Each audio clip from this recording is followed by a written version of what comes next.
के श्रेणियों में रखता हूँ। योगी के पथ पर चलते हुए आयु की पूर्ति पर उनको फिर से सारे क्रम प्रारंभ नहीं करना पड़ता है, मैं वही व्यवस्था दे देता हूँ। ऊंचे ग्रहों की स्थिति में जन्म दे करके फिर से सारी व्यवस्था करके उन्हें उस मार्ग पर चला देता हूँ। आज तो महाराज भरत जी मृग के योनि में पहुंचे, लेकिन उनका ज्ञान बना रहा कि मैं 2 पांव वाले मनुष्य के शरीर से विचलित होकर के आज 4 पांव वाले पशु के शरीर में आ गया। अब तो मुझे ऐसा उपाय करना चाहिए कि 2 पांव वाले शरीर में आकर के भगवान का भजन करते हुए भगवान की प्राप्ति करे। थोड़ी आयु में हिरण के शरीर छूटा, जाकर के एक ब्राह्मण के परिवार में जन्म हुआ, वहां भी इनका नाम भरत ही रखा। ऐसा सुखदेव भगवान ने वर्णन किया है। अब तो इन्होंने देखा कि यदि मैं यहाँ भी अपने ज्ञान का, विवेक का यदि ऐसे ही विस्तार रखा तो मुझे संसार वाले नहीं छोड़ेंगे, दुनिया के लोग नहीं छोड़ेंगे। इन्होंने सोच लिया हमें भले ही संसार का ज्ञान है, लेकिन संसार के ज्ञान को धीरे धीरे हम कम करते जाएं और भगवान के मार्ग पर चलने वाले ज्ञान को सुदृढ़ करते जाएं तो मेरे लिए मार्ग अच्छा होगा। और यही निश्चय करके ऐसा ही किया। संसार के किसी कार्य को घर वाले जब करने के लिए कहते, महाराज उस कार्य को करते तो सही, लेकिन उस प्रकार से नहीं करते जिस प्रकार से सारे घर और परिवार के लोग प्रसन्न रह जाएं। एक बात आपसे निवेदन करूं, जिस कार्य में आप दक्ष हो जाएंगे, जिस कार्य में आपकी योग्यता सराहनीय हो जाएगी, जब उस कार्य को करने की आवश्यकता होगी तो परिवार के और समाज के लोग आपको ढूंढते रहेंगे। एक संत ने बड़ी सुंदर बात बताई। संत ने कहा, एक मैया पूछने पहुंची, कहने लगी महाराज मैं क्या करूं, मैं तो चाहती हूँ भजन करूं, लेकिन अब भी मेरे हाथ का बनाया हुआ भोजन इतना लोग बड़े प्रेम से बैठकर खाते हैं, मैं क्या करूं, मैं भी उनको छोड़ नहीं सकती और भोजन बनाते रहती हूँ, सारा जीवन चला जा रहा है। संत ने कहा एक काम करो। बोले क्या? संत ने कहा बनाओ, बड़ा स्वादिष्ट भोजन बनाओ। यदि रोज ही रोज एक से बढ़कर एक अच्छे कार्य करते रहोगे तो संसार तुम्हारा परित्याग कब करेगा? बोले फिर क्या करूं? संत ने कहा एक काम करो, जब दाल बनाओ थोड़ी नमक उसमें बोलो ना, और सब्जी में नमक डालना।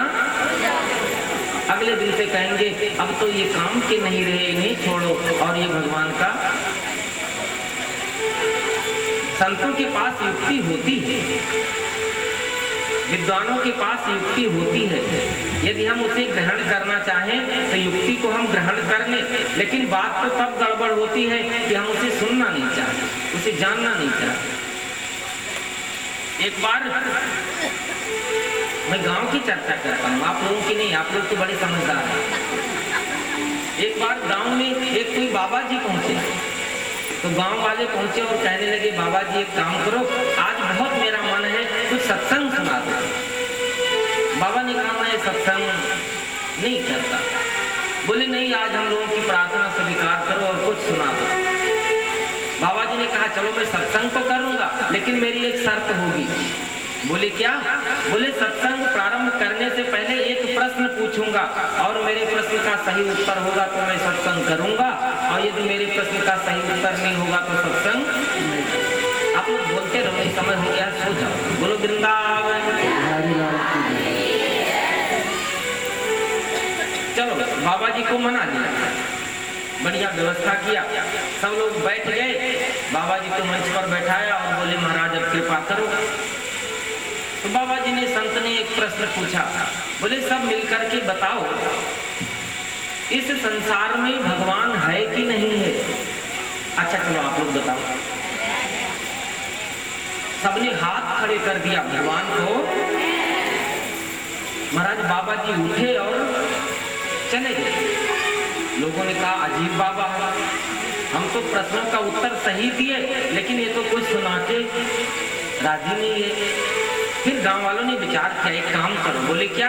बोले युक्ति लगाए और कहने लगे अब इस बार चलो बुलाकर लाते हैं, और इस बार जब बाबा मान लो यही प्रश्न पूछें तो हम लोग कह देंगे कि भगवान गए, बाबा जी से हाथ जोड़े, निवेदन किए, मनाया। बाबा जी फिर तैयार हुए, आए, बैठे, सत्संग शुरू हुआ। बाबा जी ने पूछा, बोलो भगवान है कि नहीं है? आप लोग बताओ। डर लग रहा है कहने में, अरे कह दो है। लेकिन उन लोगों ने कह दिया कि भगवान, और बाबा जी उठे और लोगों ने कहा ये तो और अजीब बाबा है, पहली बार भी चला गया और अब भी चला गया। फिर से युक्ति लगाई, ये काम करते हैं। बोले क्या? बोले आधे लोग कह देंगे और आधे लोग कह देंगे, फिर तो कुछ ना कुछ बोलेगा। गए, बाबा को बुला के लाए, बैठाया बाबा को। बाबा ने पूछा, एक प्रश्न पूछता हूँ, बताओ दुनिया में भगवान है कि नहीं है? अब लोगों ने योजना तो बना रखी थी, आधे ने कह दिया भगवान और आधे ने कह दिया भगवान। बाबा जी उठे और आपको सुनकर हैरानी हुई।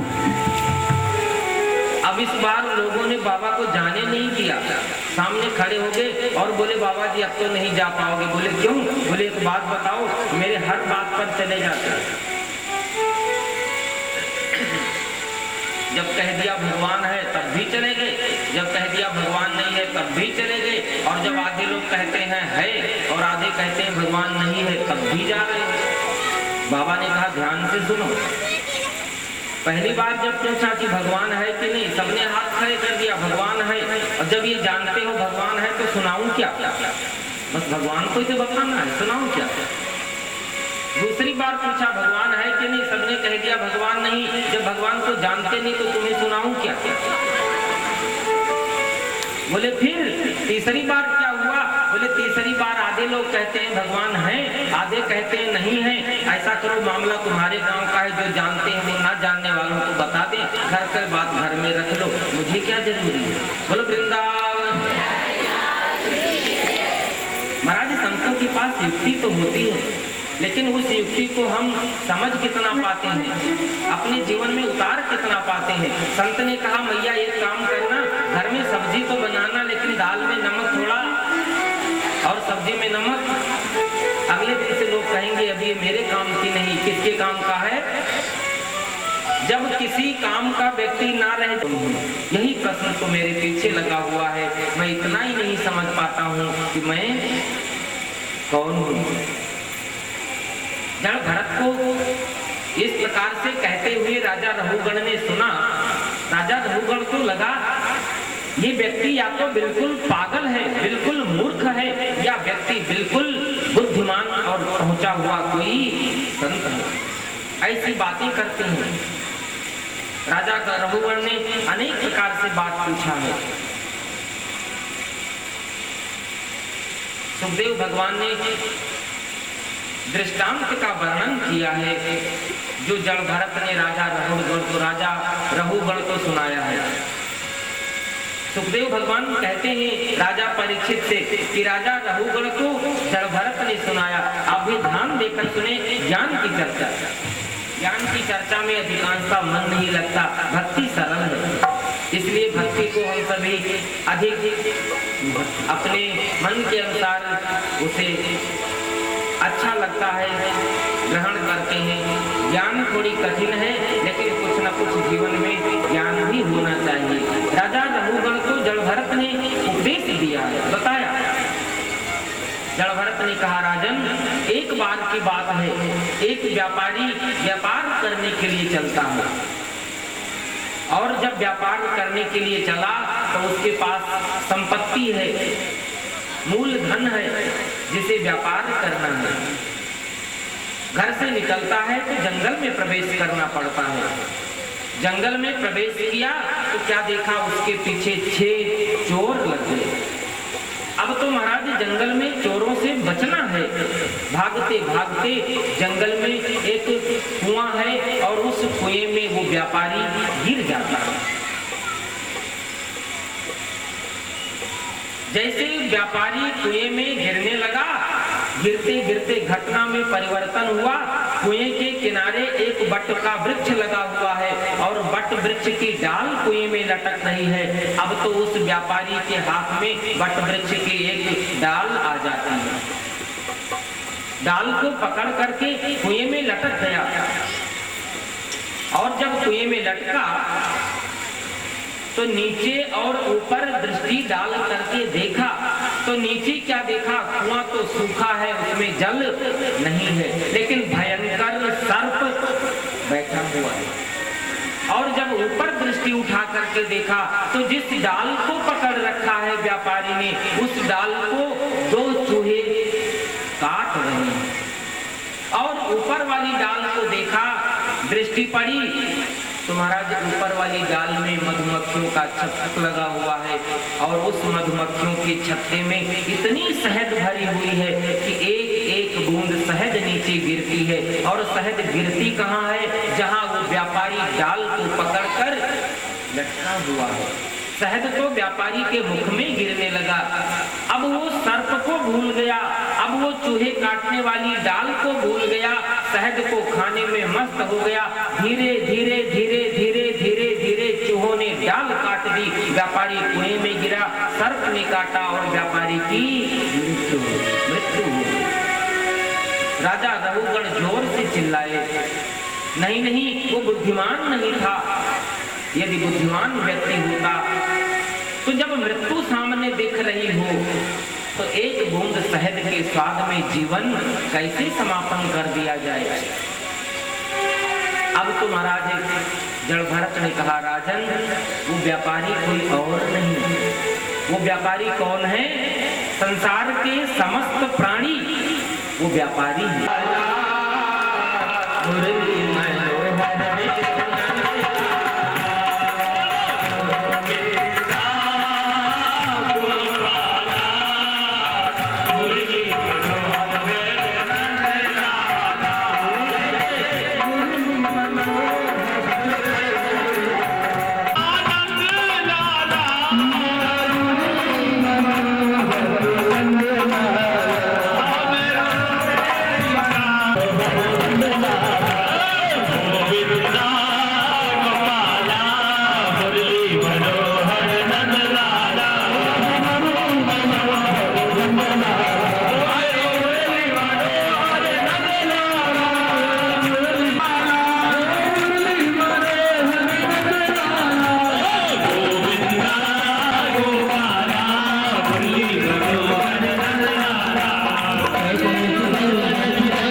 इतनी जल्दी मत भाग यार, अभी जा, अब घर ही आना है तूने। जय कमला साक्षी जय जय श्री राधे श्री राधे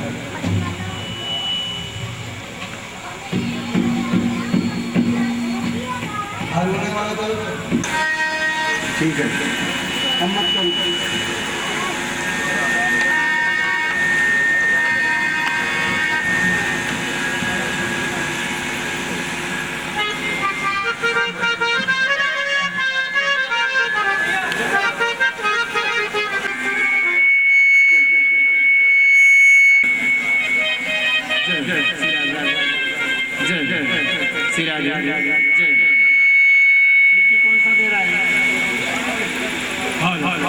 श्री राधा जय जय श्री राधा श्री राधा श्री राधा श्री राधे जय जय श्री राधा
सत्संग के साथ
मलयागिरी की शुचि शीतल मंद सुगंध समिए फिरता तन नम्र चोचले समय में मिली न मिली समय में मिली न मिली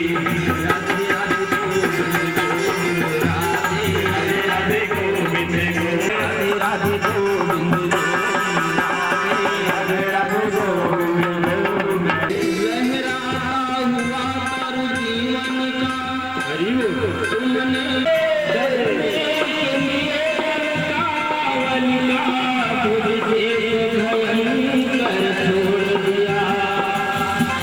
हरे कृष्ण ये